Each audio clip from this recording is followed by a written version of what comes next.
Guys, sorry you got me again. He's the manager. You've got us again. Trusting the luck.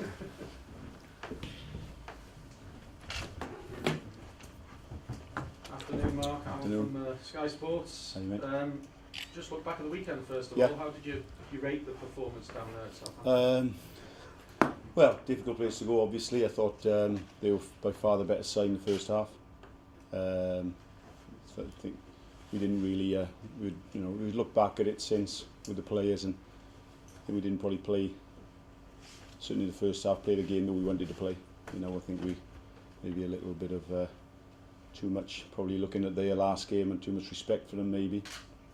In terms of trying to get on the ball and play, I didn't think we approached it right, but changed a few things. Obviously, at half time, going into the second half, we went to a 4-4-2, pushed Mamadou up the front along Pete, and it was always that worry then that you're going to maybe get overrun in midfield a little bit, but I thought it, without getting the goal or to equalise or any kind of result out of it, I think certainly going into the final minutes of the game, there was only one bench who were, obviously screaming for the final whistle, because I thought we were well in the game, and without creating any clear-cut chances. I think Mamadou had a decent chance that slid across the front of their goal, but in terms of what we expected from our lads, it was better in the second half, certainly.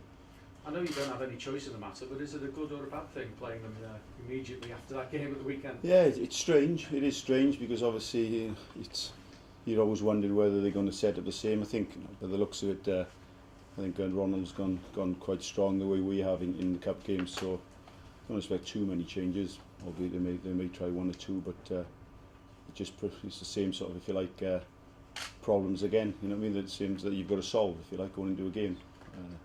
Obviously, we've got the added bonus of our fans behind us, and we are a different side at home as well, so that will hopefully play into our favour as well. Does there become a psychological approach when you're playing a game against the team that you've just lost to? Yeah, I think so.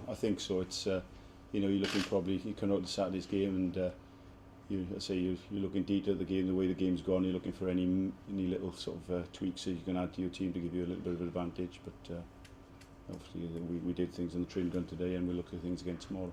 Of course, you had something similar in the last round, didn't you? It was only a week, a couple of weeks later when you had to go back to Sunderland. Yeah, and it worked the other way. Last time, we won it, but Sunderland in the cup, and we're back there in the league, and again didn't get the result we want. So hopefully it's about turn this time. Hopefully. You've mentioned there about being strong. The fans can expect that now. Then at this stage of the competition. Yeah, I think anybody who sort of follows Mark's situation closely over the years, he's always tried to go as strong as possible in all cup competitions anyway. So, our fans, again, you give them the last 16. You're looking. I think you sometimes you got to live in the moment of you got to get through this tie first and foremost. But I think you're only human to have perhaps one eye on the next round and think, well, who could be in the hat and whatever. So, but we've got to get the job done here first. But as I say, Ronald Koeman's gone very strong throughout the competition. And we'll be doing exactly the same. Well, the fans will look at it that way. They'll see a quarter-final place at stake, won't they? Yeah, absolutely. Then they start thinking longer term and Wembley.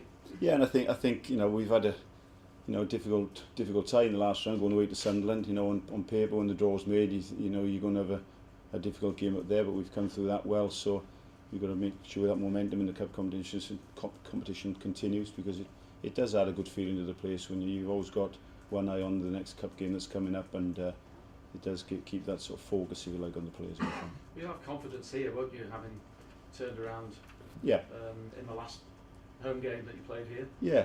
In the first two home games of the season, the games went against us, and obviously a lot of things are thrown at you then that you struggle with your home form.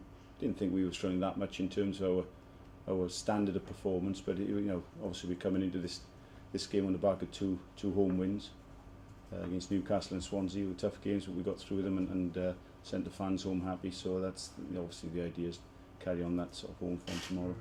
You mentioned them being having too much respect. They are the form team, really, aren't they, in the Premier League? Yeah, they really are, and I say that they've hit the ground running this year. They've got a lot of ammunition, as I like to say, to sort of hurt you. Obviously, the lad Pell has come in and done very well for them. And any team that has got the likes of Shane Long sitting on the bench for periods of time, then that they're playing well and they're strong, because he's another player we've got a lot of admiration for. obviously the lad Marnie came in, has come for them, and he took his goal well Saturday. So we're in no doubt about don't underestimate the problems that they'll cause us. But we've got a few things up our sleeve that we can throw at them as well. So it's all the makings of a good game, because I think it was an entertaining game on Saturday, and it'll be the same here. You got Jeff Cameron back in the starting lineup at the weekend. Opportunity for him, really. Yeah, Jeff did also very well when he came on against Swansea, and looked an accomplished player in that role.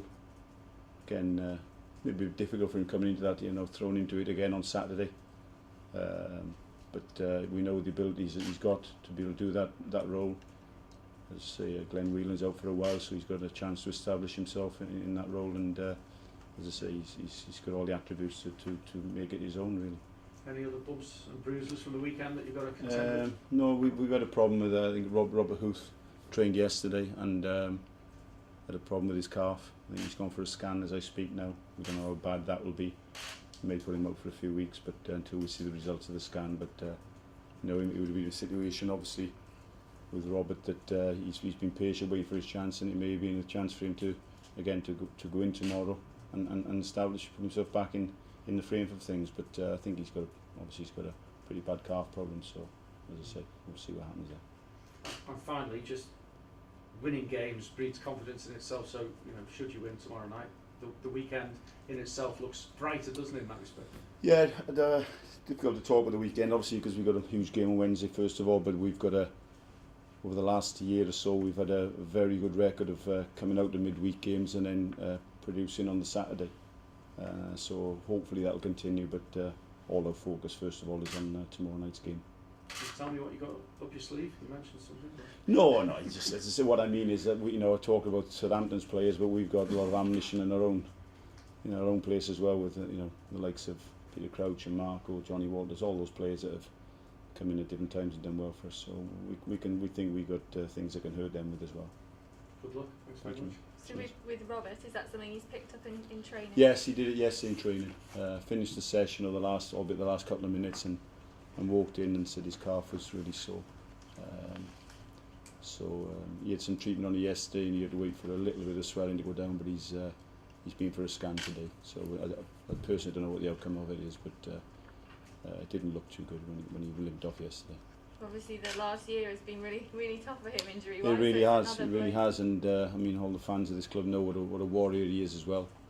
And I do say tongue-in-cheek that at times you wonder if that helps him, because he wants to play on all the time and train through niggles and injuries, because that's the type of person he is. And our thoughts are with him, because he obviously, if it is an injury, a significant injury, which I emphasise I don't know yet, but to come through his knee problem, and he's looking to push for a starting place in the team, and it's come at a bad time for him.